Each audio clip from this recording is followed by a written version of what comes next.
If you can't answer those things, then it's a real problem, right? The who, what, when, where, why, and how of data access is what I refer to it as. And if you can understand all those aspects of how data is being accessed in your environment, then you're a mile ahead in today's landscape of most organisations.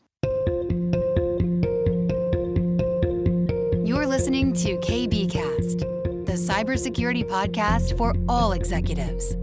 Cutting through the jargon and hype to understand the landscape where risk and technology meet. Now, here's your host, Carissa Breen. Reinhart, welcome to the show.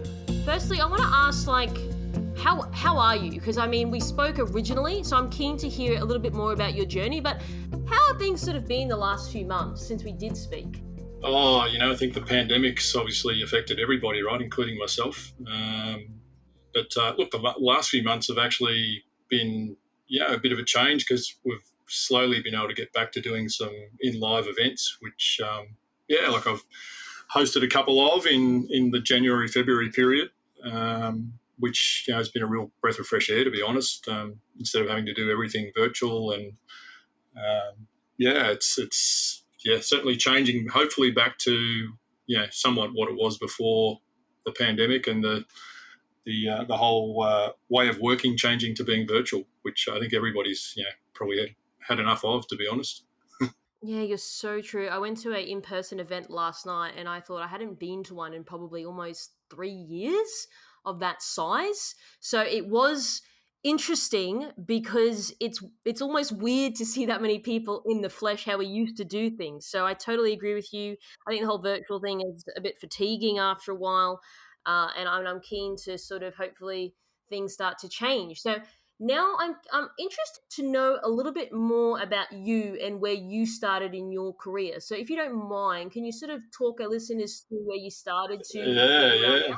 So, sure. Wow. You're certainly asking for it there because, I've been in the industry for some 28 plus years.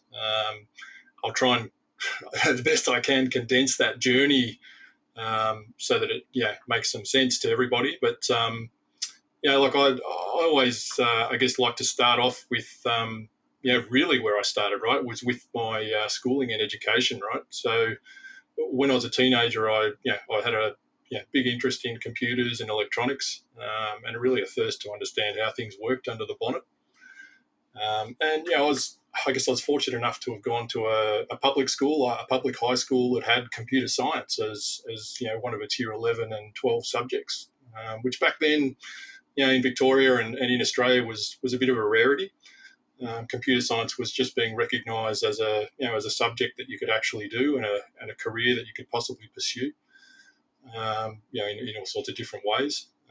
But I loved writing code, learning about computer science principles, and that came somewhat naturally to me. And that led to then, after completing year 12, tertiary studies in computer science and electrical engineering at RMIT University. And aligning with this interest was also my deep interest in communications. And during the period that I went through tertiary education, I also became a ham radio operator out of all things. Pretty geeky, I guess. But did all the the exams to basically pass my ham radio license, and that allowed me to do things like build transmitters and receivers and experiment with antenna systems, which was pretty cool stuff at the time, because it was well before the advent of the internet becoming mainstream, and Wi-Fi and mobile phone technology was really almost non-existent, or at the very best in its infancy. I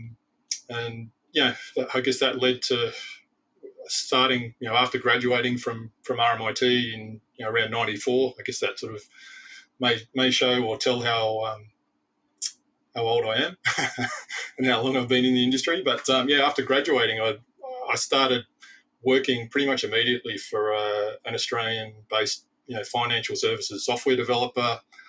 They were also a security integrator and software reseller, and they were known as Megatech.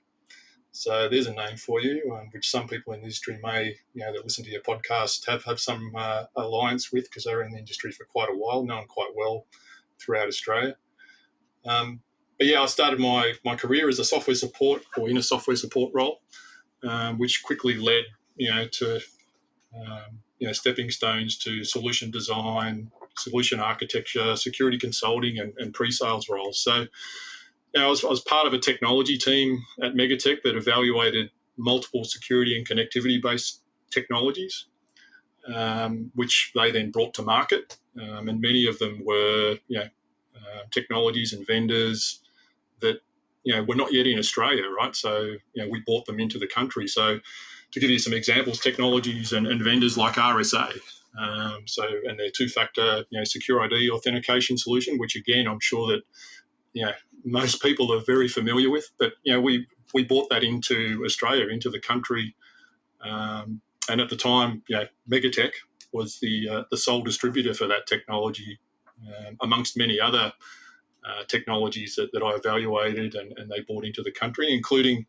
SSL VPN technology, IPsec VPN and remote access technology, identity and access management solutions, right, from the likes of vendors like Netegrity, which I think they're still around today, although I haven't looked recently. Data encryption, data at rest, data in transit type technology, and PKI solutions from Gemalto is another, area that I heavily, got involved with. And then all your typical, technologies that were surfacing at the time, like checkpoint firewalls, blue coat proxies, McAfee antivirus, and specifically very in-depth, knowledge and dug into their DLP endpoint solutions. So really a whole range of technologies. And I guess, one of the underlying, vendors and technologies that really, underpinned a lot of my knowledge around, what the internet does today, which is really just depend on TCP as a protocol to communicate across all the different devices that are now connect to it, was two companies, one known as WRQ or Walker Richard Quinn, and the other is Touchmate. So Touchmate, both of those were very prominent at the time, providing TCP/IP connectivity for back then Microsoft DOS, right? So Microsoft DOS and very early versions of Windows. So we're really going back in time. But the knowledge I built up from having worked with those, very low level communication stacks and technologies has all really helped me today in where I am. And then look, in the late 90s, Megatech was acquired by a US-based global integrator and software developer known as Canbay. And Canbay was really my first experience at working for not only a global company, but a company that went through the process of an IPO on the New York Stock Exchange. That was sort of in around the 2002 era. And then eventually, Canbay was acquired, and as we see today, many acquisitions happening, but they were acquired by Capgemini, and the security, integration and reseller portion of the business that really I was part of at the time was sold off and became a new Australian entity known as Loop Technology.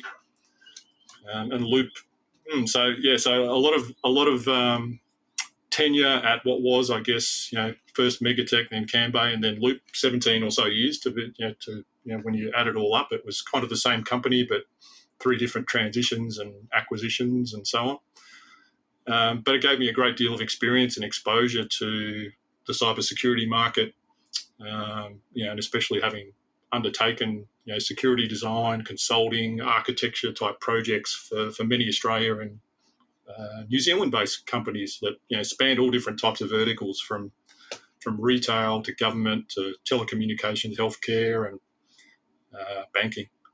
So I was had a lot of exposure over those years that I worked for Megatech and, as I say, Canbay and then Loop Technology. So I was always also very entrepreneurial in nature, and as a side project, to when I was actually working at Loop in the early 2000s, I also wrote, marketed and sold through an e-commerce enabled website, an application for businesses to generate usage and billing reports for Radius authentication and accounting protocol based products. So Radius was pretty much the protocol of choice at the time for authenticating remote access users and Wi-Fi users. And again, going back to that period of time, bandwidth was still a premium for most organisations from a cost point of view, and they were looking for ways to perform internal usage and charge back on the usage of remote access,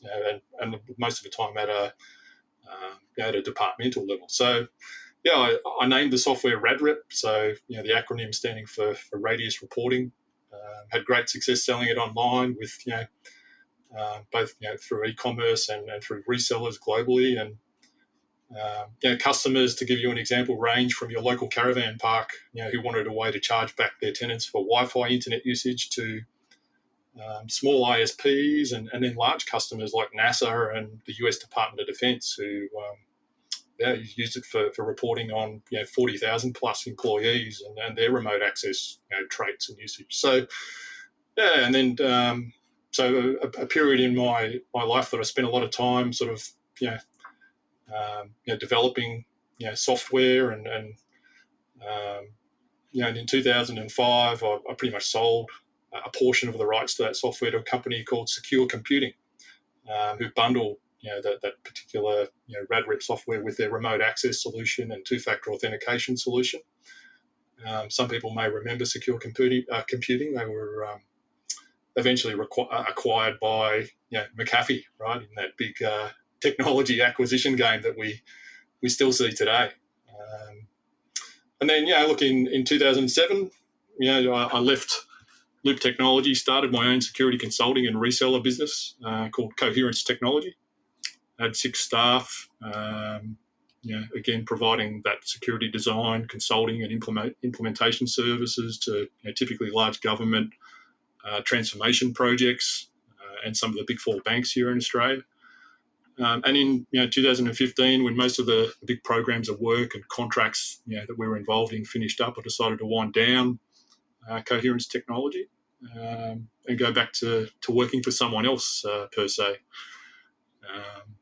So running your own business can certainly be lucrative, but it certainly saps up a great deal of time, which at the time I needed to really direct to other areas of my personal life. And just to really sort of give you a little bit about that, I mean, from a personal point of view, I have a family. I have daughters. One of them was battling a brain tumor at the time, and thankfully today she's through it and she's healthy and thriving. But it certainly made me change my priorities as a family man and a father. So all good today, though. She's thriving and, as I say, going well. Luckily, for us, she managed to get through it all. But it was a really telling time for us as a family. And then, look, I guess to sum it up, in 2015, I joined Imperva, which is brings me to where I am today, and starting off in a security pre-sales role, and now reporting to our global CTO. As a director of technology with our CTO office. So, for those that don't know, Imperva specialises in application and data security, which for me is great because it's right in the sweet spot of my skills and experience, and it really leverages all the education and experience that I've gained throughout my career to date. Right, that I've kind of tried to summarise very quickly, but that's me in hopefully not too long a snapshot, but as 28 years condensed into, I don't know how many minutes we just 10 minutes went through then. But so there's a lot there, and happy to share it with people because I certainly have been in the industry for quite a while, and I think I've got a lot to share and a lot of experience to use to help the industry and people within it. No, I really appreciate you sharing that, and you do have quite the journey. And as you were speaking, sort of, it's coming up in my mind is, you said from schooling days, and then you're obviously developing software, and then you had your own business, then you sold this business. So I think you've definitely had experience from every side, which is probably rare to find. And I like people to walk through their journey simply because people have different perspectives, because we have come from different pedigrees. So of that experience that you've had and that you've walked through, Why do you believe the security industry has got data protection all wrong? Yeah, great question, or I guess a big part of what we're here to talk about today. And look, through working in the industry for a long time, and seeing the different technologies that are being adopted to address data protection needs. After coming to Imperva, I can really say that I can see that CISOs have really just been using the same data protection playbooks for at least the last 15 to 20 years, right? So using controls like identity and access management, encryption, data classification, DLP or data loss prevention. They've all been around for a long time, and they really still make up the bulk of what CISOs are doing when it comes to data protection programs and strategies.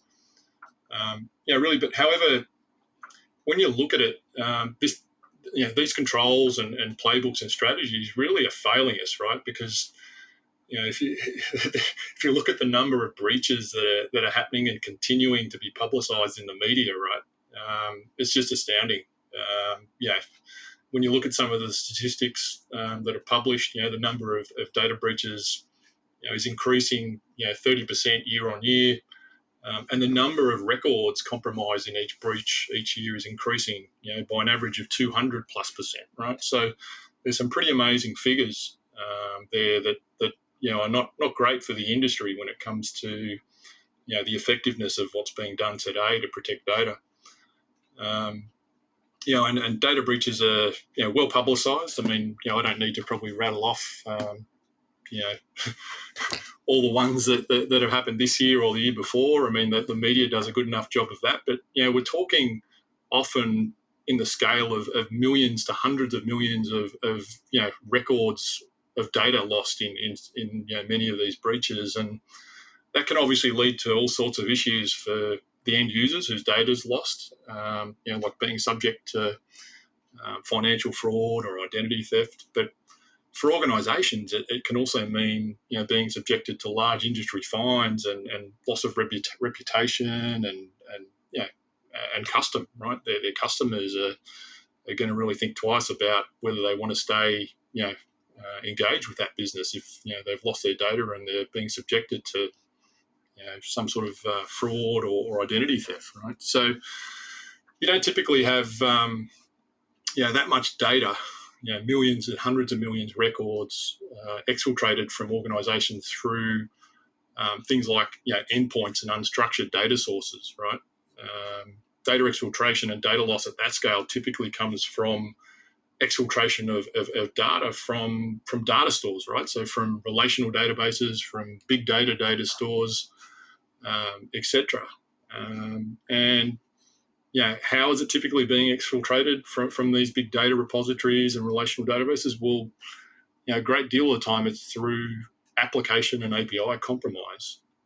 So, if you read the Verizon annual data breach report, which is quite easily accessible on the web, their report and their findings clearly support that application compromise was involved in the overwhelming majority of data breaches that are reported. The other interesting point, I guess, is that the SOC, or the function of the SOC, the Security Operations Centre within an organisation, in most cases, totally missed detecting these large-scale data loss or exfiltration events. Essentially, they happened under their noses and under their watch with no real flags or alerts popping up to the fact that they were happening. So, when you look at this, you have to really raise some questions around, well, what are we doing wrong when it comes to securing our data, right, as an industry or as an organisation, right, at the more micro level.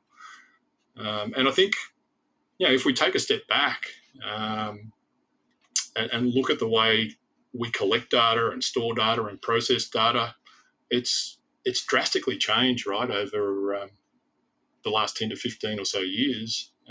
And I think that may provide some clues as to potentially why, obviously we're seeing the data breaches at the scale that we're seeing them. But, if we look at, before the advent of and I'll use the iPhone as an example, right? Because that was really the trigger for mobile applications and the big burst and adoption of mobile applications that we've seen right up until today, and we continue to see today.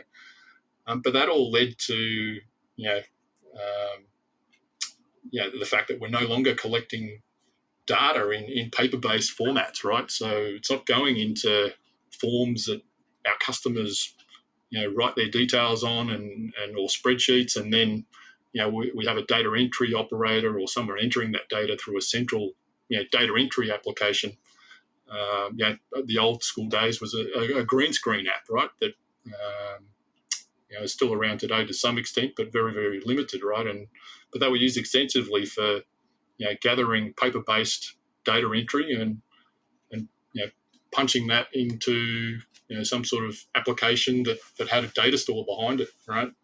So today obviously we use web applications, mobile apps, single-page apps, which make use of APIs and allow end users and our customers and prospective customers to enter data that we collect about them, and that's all in order for us to provide them some sort of service, right? And this single change in how we collect data has meant that we're collecting, storing, processing data at really a faster rate than ever before in history. So when data is entered into an application, it's when you think about it, it's not typically being stored after it's entered into a spreadsheet or a file. It's being stored in a relational database or a big data repository of some sort, some data store that's centralized in nature usually.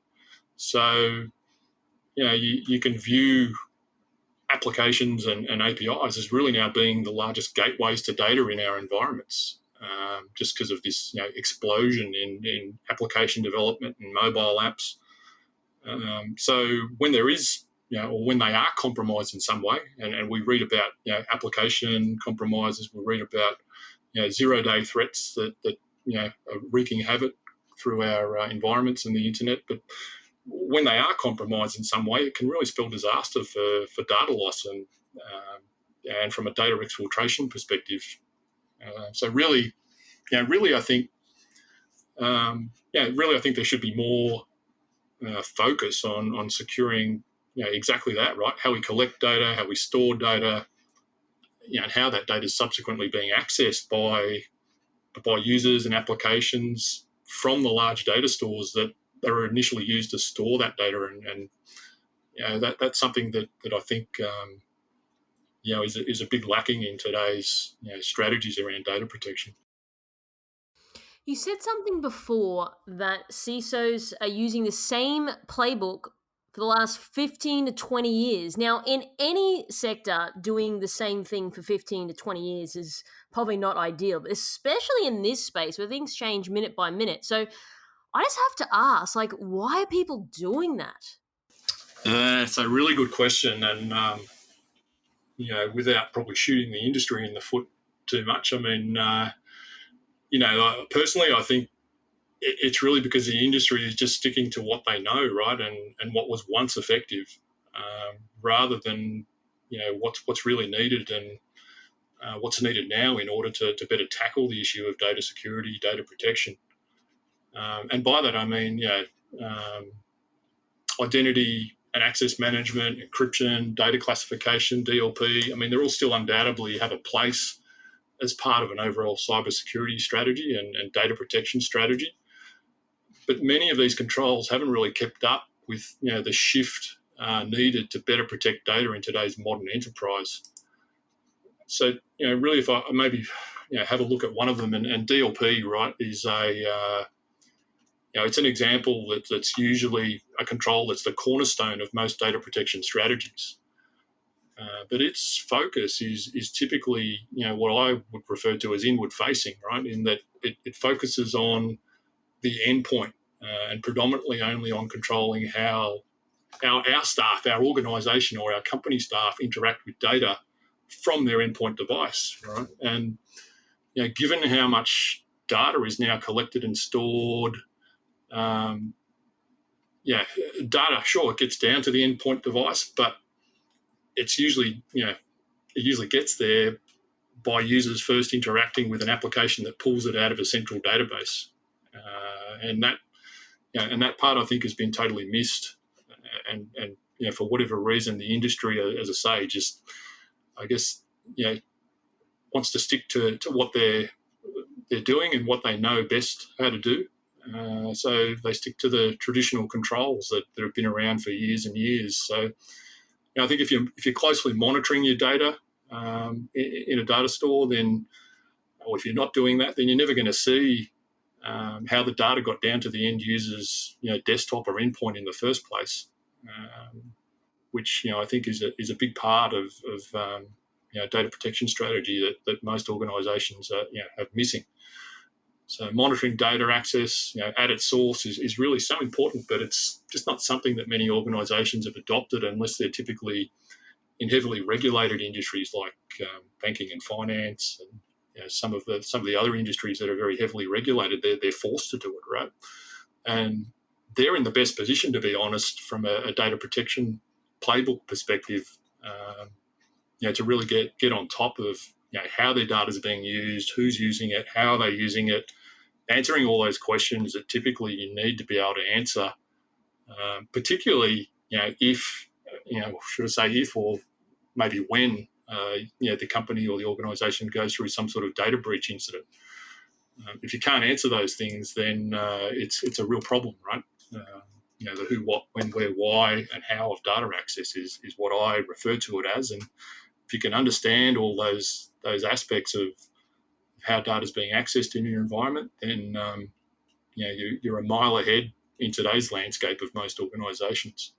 I understand because, of course, as human beings, we are creatures of habit, and we always like to sort of go back to what we always know, which is what you've just talked about here, right? But okay, what I don't get is if you're a CISO or you're a security manager, your whole role and you get paid money to protect your company, right? So why would people then be reliant on things that they know probably don't work, but it's because of what they know? Like, I can't quite understand the logic. Like, you're not there to just practice security. You're there to actually secure an organization. And so falling back on sort of passe playbooks does seem not like the right thing to do, but also it does a disservice. It's counterintuitive. So that's what's coming up on my mind. Like, can you address some of those concerns?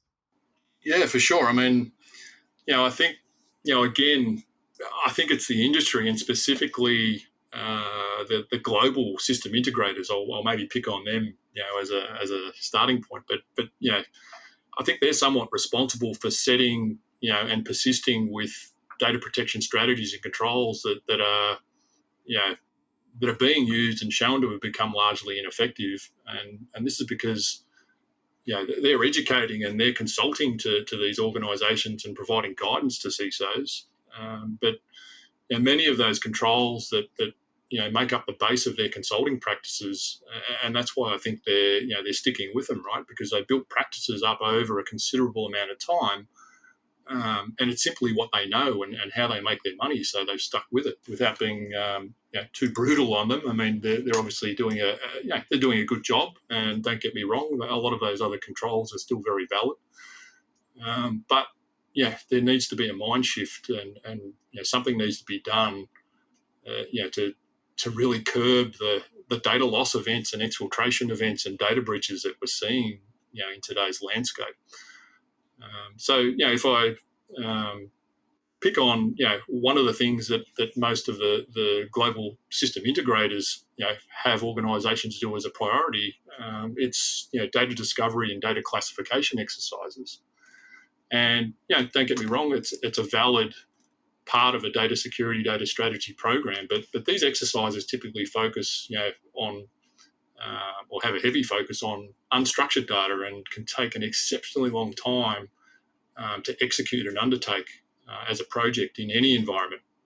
And I'm talking in the order of 6 months to 2 years is not uncommon for these types of data discovery and classification exercises, and and they're never ending, right? Because as soon as you complete a scan of your environment and identify where all the data is, the data footprints change, so you've got to start again. I guess if we look back 15 years again, and I guess I like looking a little bit in the past. The way we collected data was totally different to today, right? And the volume of data collected was nowhere near what it is today.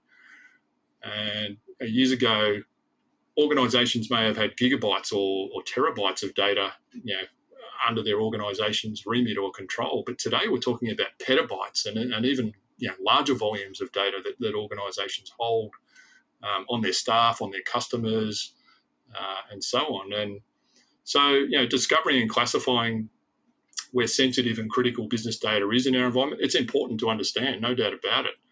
And predominantly, it's used from a risk perspective to identify where you need to focus your efforts, right? Understanding where data is in your environment and how much of it you've got certainly helps guide what you're going to do after that to help protect it, right? And the additional controls and so on that you're going to put around it to help protect that data.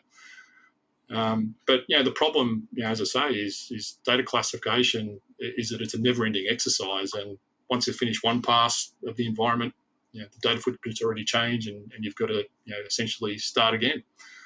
And secondly, it doesn't really tell you what data, out of all the data that you have in your enterprise, doesn't actually tell you what data is actively being used by the business and therefore business critical, right, and likely to be the target of a data loss event, because it is being regularly used by users or customers or whoever's interacting with that data.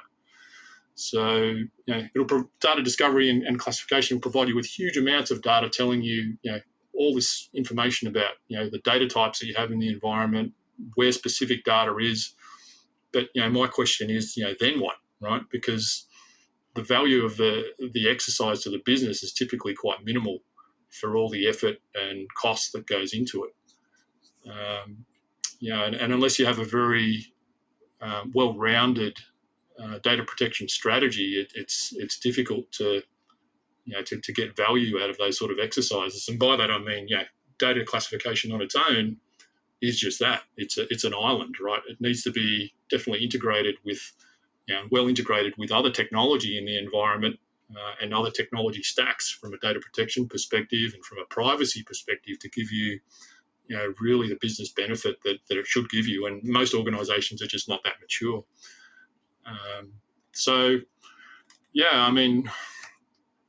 What do they help us with?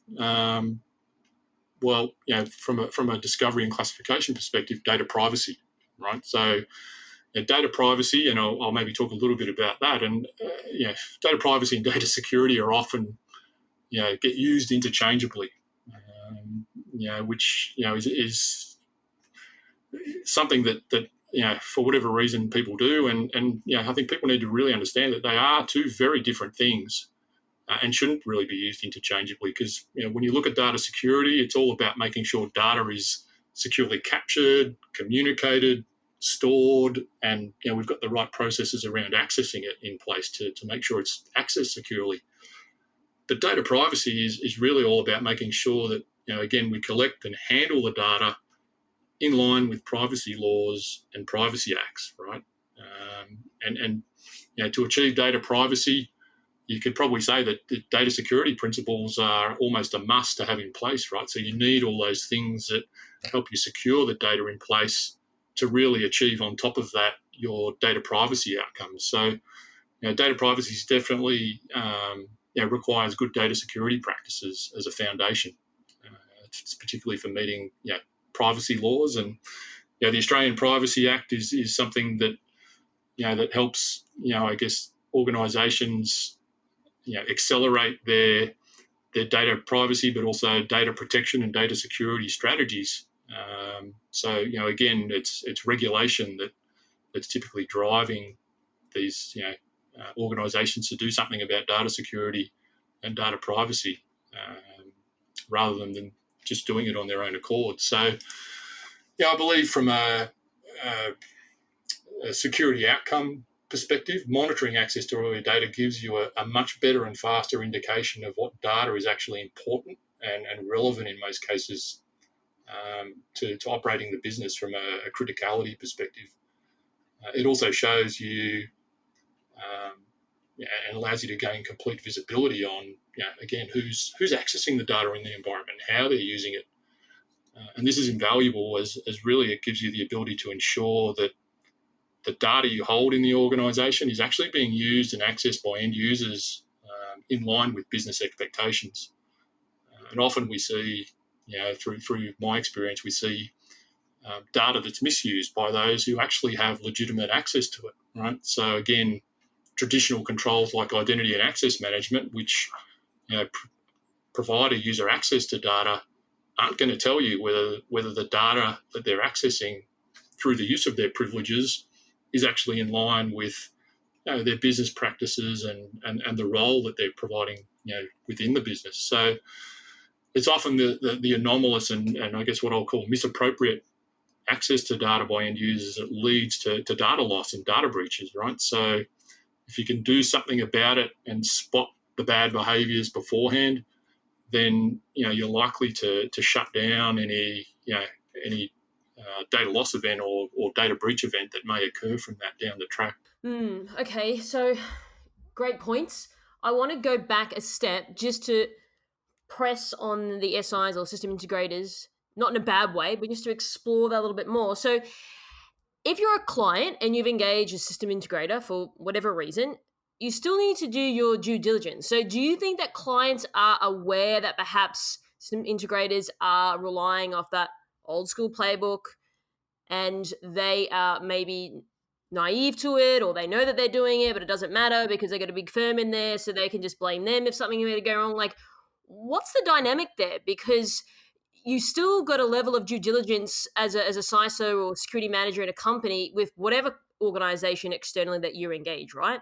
Oh, for sure. And yeah, look, I think, as I say, people get the big GSIs in, especially your larger organizations, because not that it's a blame game, but they can essentially then point back to the integrator as being the one that has guided them from a strategy perspective, right? So you never get fired for well, they say you never get fired for engaging with IBM or Cisco, right? They're the big players in the market, right? So I think that's somewhat falls true to the big system integrators as well, who are guiding these organisations and CISOs, CISOs.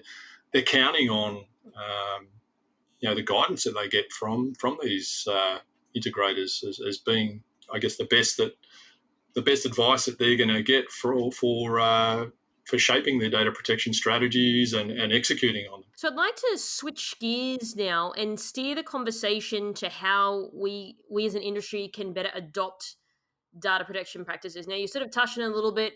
We've sort of touched on where people are going wrong, things to sort of look out for. But I'm keen to sort of understand from your perspective, what can we do as in like today after people are listening to this interview? Like what can people start to focus their energy on?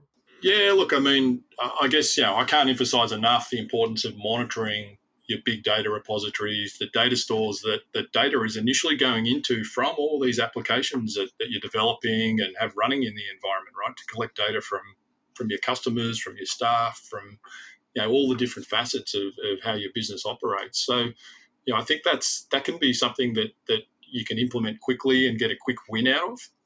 And I think it's very relevant because, again, it shows you, if you're monitoring all your data, you understand what data in your environment is most used, right? What's most relevant to the business, and therefore, it's a different perspective on where to focus and prioritize your efforts when putting additional controls around, the data that's the most important to the business. Regulation can help adoption, but ultimately organisations really need to change their data practices and implement effective data protection and privacy strategies, right, and programs, which we're seeing a large I guess uptick in because of, again, things like the Australian Data Privacy Act, right, forcing the issue, the notifiable data breach legislation that's, again, forcing the issue, right? It's forcing organisations within Australia to really act on being proper data custodians for their data. Okay, so let's talk about monitoring now. Do you believe enough people are doing this at all from your experience? Well, yeah, great question. So, again, the heavily regulated industries like the banks, definitely most of those are doing it. and they're doing it at a granular level. And by that I mean they're not just looking at somebody logging into a database and logging out of a database. They're actually granularly monitoring what that user did when they interacted with data. Did they insert new data? Did they modify or manipulate data that was in the database? Did they delete data? And was that deletion actually something they should have been doing, right? Because we've seen plenty of employees, and what I'll call insider threats, I guess, perform operations on data that they should never have actually done in order to cover up something, and that's quite common practice. So I mean it's the in-depth monitoring of data that's needed, not just a log-in, log-out event which tells you absolutely nothing about what the user did or within their interaction with data. Now, this is an interesting question because I guess it comes back to creatures of habit. So just so hypothetically, everyone's like, yes, I love what Reinhart's saying. I'm going to start doing monitoring. I'm going to do all the things that he said. But one of the things as human nature is the follow through. So it's all well and good to say, this is amazing. This is what we're going to do. We're going to have a plan. But what about the follow through, the staying of the course? I don't see enough people doing that. Even at real basic level, like even going to the gym. It's like every year, it's like I'm going to go to the gym, and then no one's followed through by like the third week, and that's like a relatively easier thing to do than perhaps what we're talking about here today. So, how do people really stay the course? Yeah, I mean, I think to stay the course, you first need to develop a very well thought out data protection and data privacy strategy that the organisation then can execute on. And that doesn't come easy, especially if you're got your eyes closed and are only looking at as we talked about, technologies and controls that are really haven't kept pace with the way that we need to secure data in today's environment. Look, I mean, part of that strategy needs to be securing the things that access data as well as focusing on the data itself. Again, your web applications, your mobile apps, your APIs, all, as I say, acknowledged as now being the largest gateways to data in our environments. Those areas, they sit around the data and they're the gateways to data. They need to be secured. And there's plenty of well-established technology out there to do that. I think for a quick win, again, monitoring access to data is one thing, but the volume of data that can actually come out of monitoring access to your data stores is absolutely massive. It's monumental in some of the data that points that can come out and the volume of the data when you're actually doing this monitoring of data stores. So that can be overwhelming for many enterprises and operational teams. And I think the way to make effective use of that telemetry that they're now getting from monitoring and very closely monitoring data store access in their environment is through the use of AI and machine learning and behavioural analysis type technologies to again help prioritise and identify what I'll call poor data access practices, insider threats, and of course potential data breaches from these large data repositories. So I think it needs to be a well-rounded strategy, but there needs to be a bit more of an open eye to looking at other controls that are really going to help them get runs on the board faster as far as executing the strategy. Do you often see clients, from your experience, again,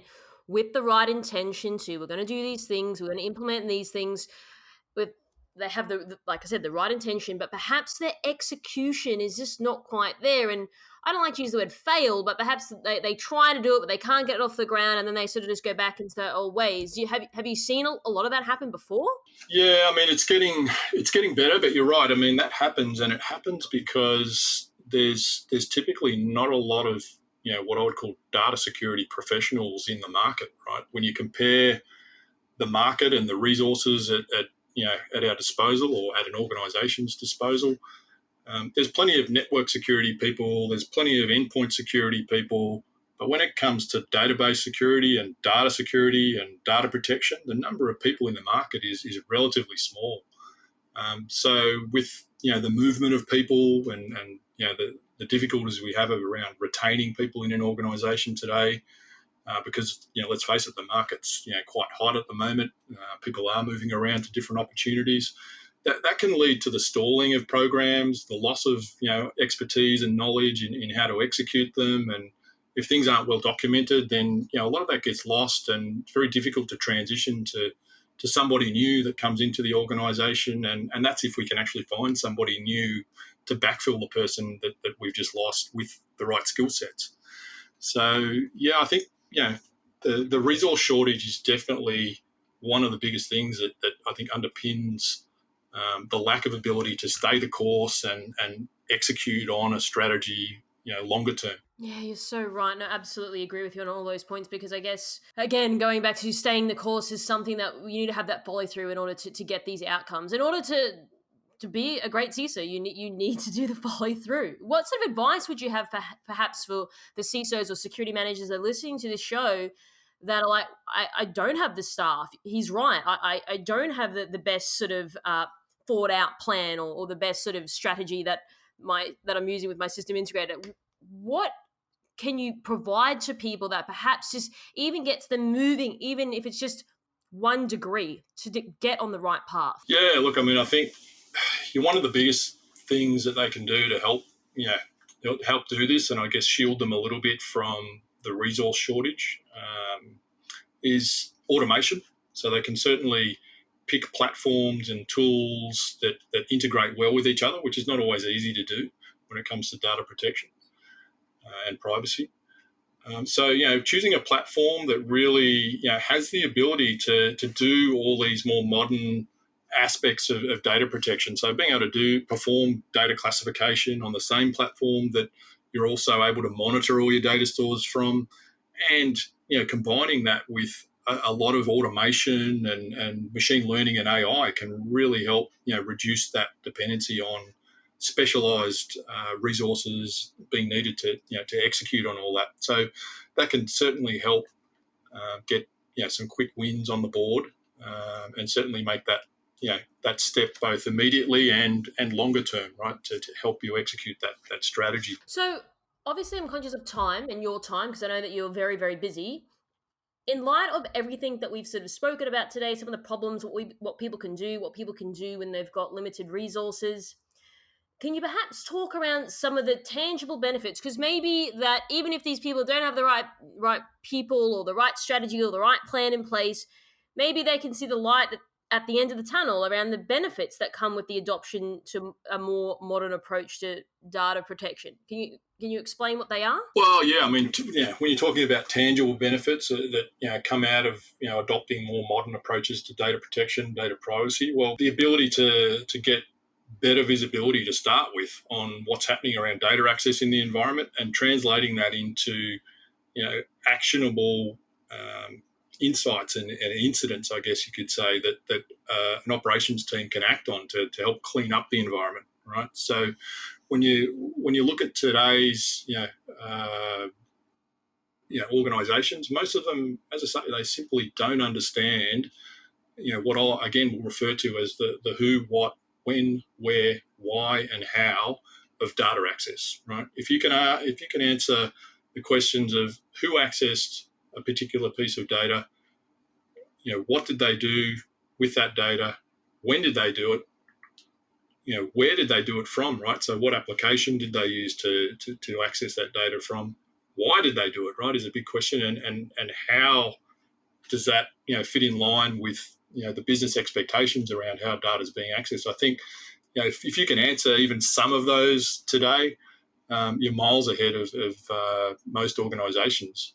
Particularly, as I say, and I'll reflect again on something I already said, and that is, like, it's not in today's landscape necessarily if you're going to get breached, it's when you're going to get breached, right? And if you can't answer those questions about data access, then you've got to basically say to a regulator or a privacy commissioner of Australia that, well, I don't know how much data was taken, so I've got to assume that all data was taken, and that's a big problem, right? When you then have to map that to a response and how to handle that, from from a cost perspective, notifying all your users that their data's potentially been breached is a massive cost and exercise, and then you have all the other fallout that comes with that.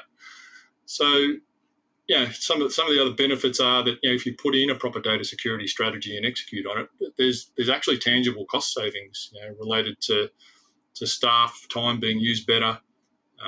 You're upholding brand reputation. So again, that's something that certainly helps from a business perspective, longer term. And there's potentially infrastructure and storage cost reductions through better monitoring your data. So I think the culture of the business needs to change in order to obviously enable all this. But there are some really big tangible benefits in being able to adopt a more modern approach to data protection. Reinhart, it's been a real pleasure to have you with us today. Thanks for making time. No worries. Thanks, Carissa. Great being on the program, and maybe we can do this again sometime. Thanks for tuning in. We hope that you found today's episode useful and you took away a few key points. Don't forget to subscribe to our podcast to get our latest episodes. If you'd like to find out how KBI can help grow your cyber business, then please head over to kbi.digital. This podcast was brought to you by KBI.media, the voice of cyber.